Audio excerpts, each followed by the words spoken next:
प्रिय विद्यार्थियों, आज हम अयोध्या सिंह उपाध्याय हरिओत के महाकाव्य प्रिय प्रवास के छठे सर्ग के अंतर्गत पद संख्या 5 से 8 तक की व्याख्या का अध्ययन करेंगे। पद संख्या 5 इस तरह से है। आवासों में, सुपरिसर में, द्वार में, बैठकों में, बाजारों में, विपणी सब में, मंदिरों में, मठों में, आने ही की न ब्रज धन के बात फैली हुई थी। कुंजों में, ओ पथ अपथ में, बाग में, ओ बनों में। तो पद संख्या 5 के अंतर्गत प्रिय प्रवास महाकाव्य के षष्ठ सर्ग से यह अवतरित है। इस अवतरण में या इस पद में श्री कृष्ण के मथुरा से ना लौट आने के कारण ब्रजवासियों की जो विरहावस्था है, विरह से व्याकुलता है, वो श्री कृष्ण के प्रति जो चिंता व्यक्त करते हैं, तो उसी चिंता व्यग्रता का यहाँ पे वर्णन किया गया है कि किस तरह से ब्रजवासियों को श्री कृष्ण की चिंता है कि वो वहाँ से, मथुरा से लौटकर क्यों नहीं आए हैं। तो इस अवतरण के अंतर्गत कवि वर्णन करते हुए कहते हैं कि आवासों में, सुपरिसर में, सुपरिसर का अर्थ होता है कि वहाँ के जितने भी सुंदर परिसर बने हुए हैं।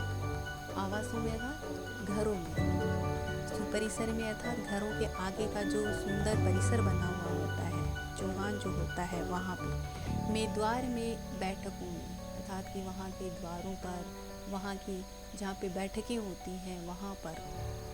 तो कवि वर्णन करते हुए कहते हैं कि उन व्याकुल ब्रज के वासियों को, उनके ब्रज के घरों एवं उनके जो स्वच्छ सुंदर परिसर होते हैं, परिसरों में, द्वारों पर और ब्रज की बैठकों में, बाजारों में, विपणी सब में, विपणी का अर्थ होता है हाट या मंडी जो होती है, कि ब्रज की बाजारों में और वहाँ की हाट या मंडियों में, सब में, मंदिरों में, मठों में, अर्थात कि ब्रज के सभी मंदिरों और मठों में आने ही की ना ब्रज धन की बात फैली हुई थी कि ब्रज के चारों ओर, समस्त ब्रज में श्री कृष्ण के मथुरा से ना लौट आने की जो बात है वह सभी जगह फैली हुई थी। सब उसी के बारे में बात करते हैं।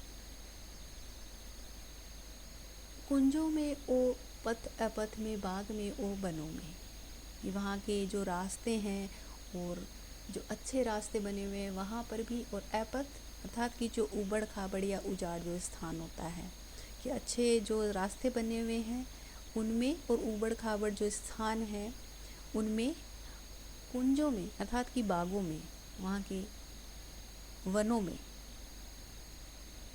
श्री कृष्ण के न आने को लेकर के अनेक बातें चल रही थी और अनेक तरह से वहाँ पे चिंताएं व्यक्त की जा रही थी। तो इस पूरे अवतरण की व्याख्या हम इस तरह से कर सकते हैं कि कवि अयोध्या सिंह उपाध्याय वर्णन करते हुए कहते हैं कि जो ब्रजवासी हैं वो श्री कृष्ण के प्रेम में इतने व्याकुल हैं, उनके विरह में इतने विरहग्रस्त हैं कि समस्त जो ब्रज है वह बड़ा ही व्याकुल हो रहा है, बड़ा चिंताग्रस्त हो रहा है। तो ब्रज के घरों में भी, उनके स्वच्छ सुंदर परिसरों में, द्वारों पर, बैठकों में, जहाँ पर भी जो लोग बैठे हुए हैं ब्रजवासी, वो यही बात करते हैं। वहाँ की बाज़ारों में भी, हाट मंडियों में भी, सभी मंदिरों, यहाँ तक कि मठों में भी यह बात फैली हुई थी। ब्रज धन अर्थात ब्रज के धन अर्थात ब्रज के सर्वस्व, ब्रज के सर्वस्व अर्थात श्री कृष्ण, कि वो मथुरा से क्यों नहीं लौट करके आए हैं। तो ब्रज के कुंजों में भी, वहाँ के बागों में भी, वहाँ के रास्तों अर्थात कि जो अच्छे रास्ते और जो उबड़ खाबड़ स्थान थे उन स्थानों पर भी, बागों में और वहाँ के वनों में भी श्री कृष्ण के न आने की बात को लेकर के अनेक चर्चाएं चल रही थी। अनेक तरह से ब्रजवासी चिंता व्यक्त कर रहे थे। तो यही बात सब जगह फैली हुई थी। इस अवतरण के अंतर्गत कवि अयोध्या सिंह उपाध्याय ने श्री कृष्ण के प्रति जो प्रेम का व्यवहार है उसका बहुत ही सटीक और सुंदर सहज स्वाभाविक वर्णन किया गया है। और इस अवतरण के अंतर्गत अनुप्रास अलंकार का वर्णन किया गया है और यमक अलंकार हो। यमक अलंकार कहाँ है इसमें? कुंजों में वो पथ, अपथ में, बाग में वो, वनों में। तो यहाँ पे जो पथ और अपथ जो शब्द आया है, इस शब्द के अंतर्गत यमक अलंकार का सुंदर वर्णन किया गया है। यमक अलंकार दो प्रकार का होता है, दो भेद होते हैं उसके, एक अभंग होता है और एक सभंग यमक अलंकार होता है। तो सभंग में तो उसके टुकड़े नहीं कर सकते हैं, लेकिन जो अभंग यमक अलंकार होता है तो उसको जोड़ तोड़ करके जैसे वर्णों को, वर्ण जो समूह होते हैं जिनकी आवर्ती वैसी ही होती है, अर्थात कि जैसे पथ और अपथ है, और उससे कोई भिन्न अर्थ की प्रवृत्ति भी होती हो, अर्थात वह निरर्थक भी होता है। अर्थात इसमें पथ और अपथ में यदि ए इसका उपसर्ग हटा देते हैं तो पथ पथ, लेकिन ए इसके साथ ही जुड़ा रहेगा तो यहाँ पे, लेकिन वैसे इसका अर्थ निरर्थक होता है। लेकिन यहाँ सभंग अलंकार का वर्णन किया गया है। तो जो पथ और अपथ शब्द आया है यहाँ पे यमक अलंकार है। तो अनुप्रास और यमक अलंकार का बड़ा सुंदर वर्णन किया गया है और इसमें काव्यलिंग अलंकार का भी वर्णन किया गया है। तो काव्यलिंग अलंकार वहाँ होता है जहाँ पर किसी कथन का समर्थन करने के लिए एक वाक्यार्थ का, अर्थात उसका कारण भी प्रस्तुत किया जाए, यानी कि जो भी वाक्यार्थ दिया जाता है तो उसको कारण सहित प्रस्तुत किया जाता है, तो वहाँ पे काव्यलिंग अलंकार होता है। क्योंकि इसमें श्री कृष्ण के प्रति उनकी जो प्रेम भावना है वो वहाँ से चले गए हैं, तो उस बात को लेकर के वो बहुत ही व्याकुल है कि मथुरा से श्री कृष्ण है वो वापस लौट कर के क्यों नहीं आए, वो चिंताग्रस्त हैं। तो इस तरह से यहाँ पे उस वाक्यार्थ के साथ साथ कारण भी प्रस्तुत किया गया है। तो इस प्रकार इस अवतरण में काव्यलिंग अलंकार का भी सुंदर वर्णन किया गया है और मंदाक्रांता छंद है इसमें। अगला जो पद है, आना प्यारे महर सुत का देखने के लिए ही, कोसों जाति प्रतिदिन चली मंडली उत्सुकों की, ऊंचे ऊंचे तरु पर चढ़े गोप ढोटे अनेकों, घंटों बैठे त्रिषित दृग से पंथ को देखते थे। अब इस अवतरण के अंतर्गत भी वही प्रसंग वही चल रहा है कि हरियोध जी के द्वारा रचित प्रिय प्रवास महाकाव्य के छठे सर्ग से यह उद्धृत किया गया है और इसमें ब्रजवासियों की जो चिंता है, व्यग्रता है, उसका यहाँ पे वर्णन किया गया है कि वे श्री कृष्ण के वियोग में कितने व्याकुल है, कितने चिंताग्रस्त हैं और उनकी जो स्थिति है, उनकी जो अवस्था है उसका यहाँ पे सुंदर वर्णन किया गया है, स्वाभाविक वर्णन किया गया है। तो कवि वर्णन करते हुए कहते हैं कि आना प्यारे महर सुत, यहाँ पे महर सुत का अर्थ श्री कृष्ण है, का देखने के लिए ही, कि ब्रज में कब ना श्री कृष्ण आ जाए वहाँ पे मथुरा से लौट करके, तो उस आने का इंतज़ार करते हुए और इसी आशा से वे कि श्री कृष्ण मथुरा से लौट रहे हों और इसी आशा से, इसी अभिलाषा से उन्हें देखने के लिए ही ब्रज के कोसों जाति प्रतिदिन चली मंडली उत्सुकों की, कि उन्हें देखने के लिए ब्रज के उत्सुक जितने भी लोग हैं और उन सभी उत्सुकों की जो मंडली बनी हुई है वो प्रतिदिन कोसों दूर चली जाती है, अर्थात कि बहुत दूर तक वो उनको देखने के लिए चले जाते हैं कि कहीं इस रास्ते से श्री कृष्ण लौट करके तो नहीं आ रहे हैं, अर्थात कि मथुरा के मार्ग पर कोसों तक जाकर उनकी प्रतीक्षा करने लग जाते हैं।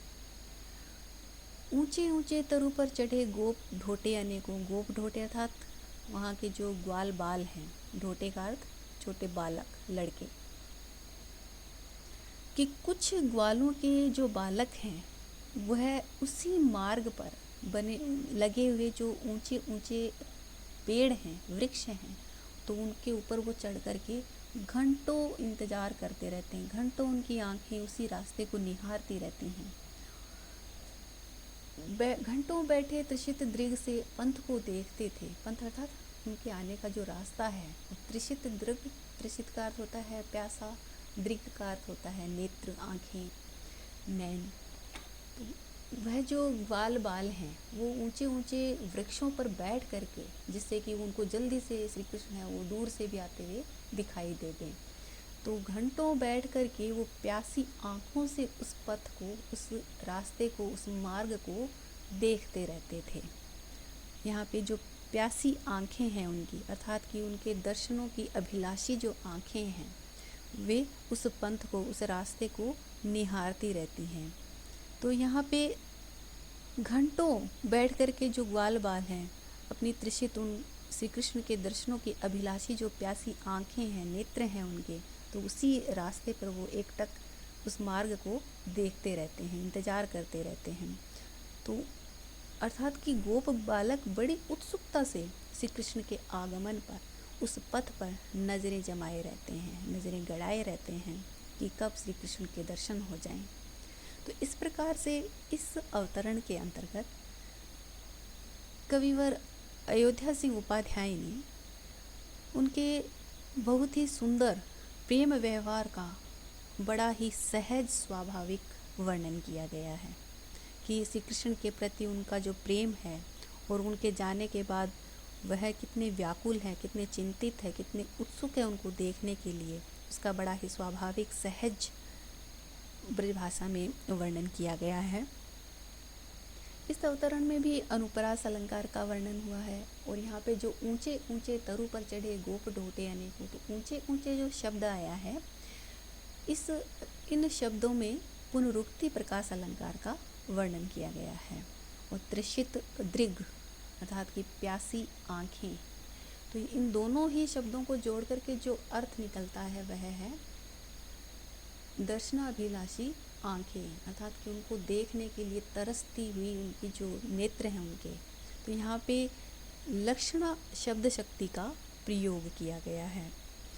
तो यहाँ पर लक्षणा शब्द शक्ति वहाँ होती है जहाँ किसी शब्द के साधारण अर्थ से उसका वास्तविक अर्थ प्रकट नहीं होता हो, वास्तविक अभिप्राय प्रकट नहीं हो रहा हो। तो उस वास्तविक अभिप्राय अर्थात उसके साधारण अर्थ से भिन्न या अलग कोई अर्थ निकलता है, तो वहाँ पे लक्षणा शब्द शक्ति होती है। तो यहाँ पे त्रिषित दृग है, तो इस शब्द के अंतर्गत लक्षणा शब्द शक्ति का वर्णन किया गया है और मंदाक्रांता छंद है। अगला अवतरण है, अगला जो पद है वह है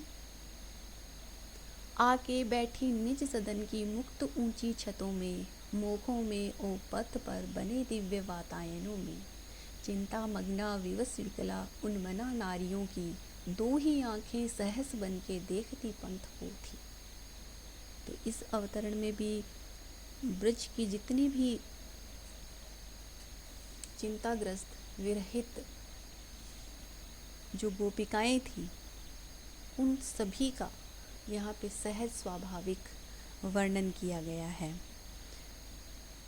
तो इस अवतरण में हरिओ द्वारा रचित प्रिय प्रवास महाकाव्य के छठे सर्ग से यह लिया गया है और इसमें श्री कृष्ण के मथुरा से ना लौट आने के कारण ब्रजवासियों की जो विकलता है अर्थात व्याकुलता है, उस व्याकुलता का बड़ा ही सहज वर्णन किया गया है। तो कवि वर्णन करते हुए कहते हैं आके बैठी निज सदन की मुक्त ऊंची छतों में। तो यहाँ पे मुक्त का अर्थ है खुला, स्वतंत्र, और निज सदन में अर्थात अपने स्वयं के घर में। मोखों का अर्थ है खिड़कियाँ जो झरोखे बने हुए होते हैं उनका।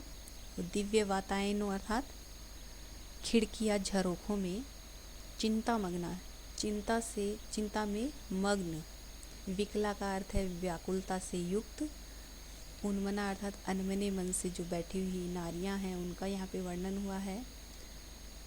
अब कवि वर्णन करते हुए कहते हैं कि आके बैठी निज सदन की मुक्त ऊंची छतों में, कि ब्रज की जो नारियां हैं, जो गोपिकाएं हैं, वो अपने घरों की, सदन अर्थात अपने घरों की खुली ऊंची छतों पर जाकर के बैठ गई हैं और मोखों में और पथ पर बने दिव्य वातायनों में, अर्थात वे अपने घरों की खुली छतों पे जाकर के बैठ जाती हैं और वहाँ पे जो छत पे जो मुख्य अर्थात सड़क की ओर बने हुए जो बहुत ही सुंदर खिड़कियां या झरोके होते हैं, उन झरोकों पर आकर के वो बैठ जाती हैं।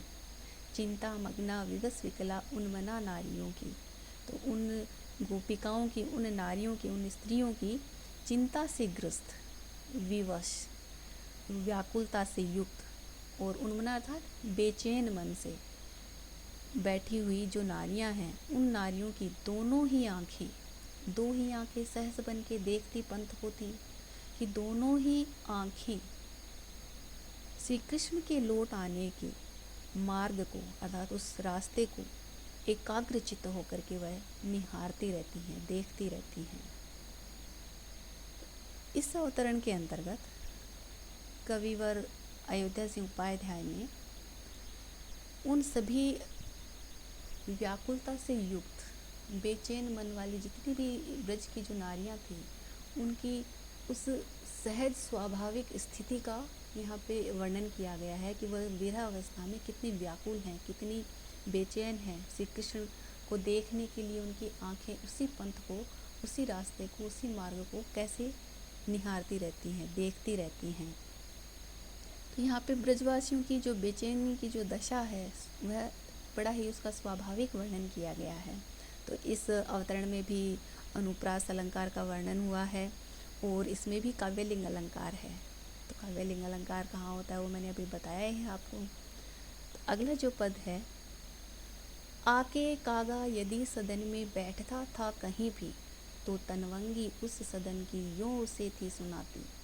जो आते हो कुंवर उड़ के काक तो बैठ जा तू, मैं खाने को प्रतिदिन तुझे दूध और भात दूंगी। तो इस अवतरण के अंतर्गत भी उपाध्याय ने ब्रजवासियों की जो नारियां हैं, जो स्त्रियां हैं, जो गोपिकाएं हैं, उनकी विरहावस्था का, उनकी व्याकुलता का बड़ा ही सुंदर वर्णन किया है। और वह किस तरह से कि जो किसी का जो शुभ समाचार होता है, शुभ समाचार जो होता है और उसका संदेश लाने वाला जो भी संदेश वाहक होता है, तो जो लोक आस्था जो होती है कि कौवा यदि किसी के मुंडेर पे बैठ जाता है तो किसी के आने का शुभ समाचार होता है, शुभ संदेश होता है, तो उसी का यहाँ पे सुंदर वर्णन किया गया है। तो कवि वर्णन करते हुए कहते हैं कि आके कागा यदि सदन में बैठता था कहीं भी, कागा अर्थात कौवा, कि यदि उस अवसर पर कोई कौवा यदि किसी के घर पर, सदन का घर, कि किसी के घर पर यदि वह बैठ जाता है, हिस्से में आकर बैठ जाता, तो तनवंगी उस सदन की यूं उसे थी सुनाती। तो यहाँ पे तनवंगी का अर्थ है कृशकाय शरीर वाली, कमज़ोर शरीर वाली, अर्थात कि जो श्री कृष्ण के चले जाने से उनके विरह में उनका जो शरीर है वह बहुत ही कमज़ोर हो गया है। तो उन सभी कमज़ोर कृशकाय जो गोपिकाएं हैं, वह अपने घर में जो सुंदरियां हैं, वो गोपी हैं, उसे यह सुनाती या कहती हैं उस कौवे को कि हे कौवे, जो आते हो कुंवर उड़ के काक तो बैठ जाता हूँ। यदि कुंवर अर्थात श्री कृष्ण, यदि कहीं से भी तुम्हें श्री कृष्ण आते हुए दिखाई दे रहे हैं तो तुम उड़ करके यहाँ आकर के बैठ जाओ। यदि कुंवर कृष्ण उड़ करके तुम यहाँ बैठ जाओ, यदि वो आते हुए दिखाई दे रहे हैं, मैं खाने को प्रतिदिन तुझे दूध और भात दूंगी। और कि यदि तुम ऐसा मुझे शुभ समाचार दोगे और तुम इस मुंडेरे पे बैठ जाओगे, तो यह शुभ समाचार को लाने के बदले में मैं तुम्हें प्रतिदिन अर्थात प्रत्येक हमेशा दूध और भात अर्थात चावल खाने को मैं तुम्हें दूंगी। तो इस अवतरण के अंतर्गत भी जो लोक आस्था होती है, उसके अंतर्गत जो स्त्रियां हैं, जो गोपियां हैं, वो कौवे को बड़ा ही शुभ समाचार का संदेश या संदेश वाहक मानती है। तो उस कौवे को दूध भात देने की बात इसी लोक विश्वास पर आधारित होकर के वह कहती है। तो उसी का बड़ा सुंदर यहाँ पे लोक विश्वास का, लोक आस्था का यहाँ पे वर्णन किया गया है। और ब्रजवासियों की जो गोपिकाएं हैं, ब्रजवासी जो गोपियां हैं, उनकी दशा का, उनकी जो बेचैन दशा है, उसका बड़ा ही स्वाभाविक यहाँ पे वर्णन किया गया है। और इस अवतरण में भी अनुप्रास अलंकार है और परिकर अलंकार भी है यहाँ पे।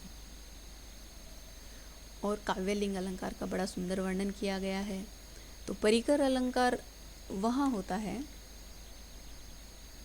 जहाँ पर विशेषण का प्रयोग साभिप्राय किया जाए, वहाँ पे परिकर अलंकार होता है। तो साभिप्राय से जो अर्थ है या आशय है वह है कि कोई भी प्रसंग चल रहा हो, उस प्रसंग में विशेष रूप से वह सार्थक होता हुआ दिखाई दे। तो यहाँ पे श्री कृष्ण के मथुरा से न लौट आने का जो प्रसंग चल रहा है, उस प्रसंग के अनुसार यहाँ पे जो भी कवि ने वर्णन किया है वह बड़ा ही साभिप्राय किया गया है। विशेषण का प्रयोग है वो बड़ा ही साभिप्राय यहाँ पे वर्णन किया गया है। इसलिए इस अवतरण में, इस पद में, इस मंदाक्रांता छंद के अंतर्गत परिकर अलंकार का वर्णन किया गया है।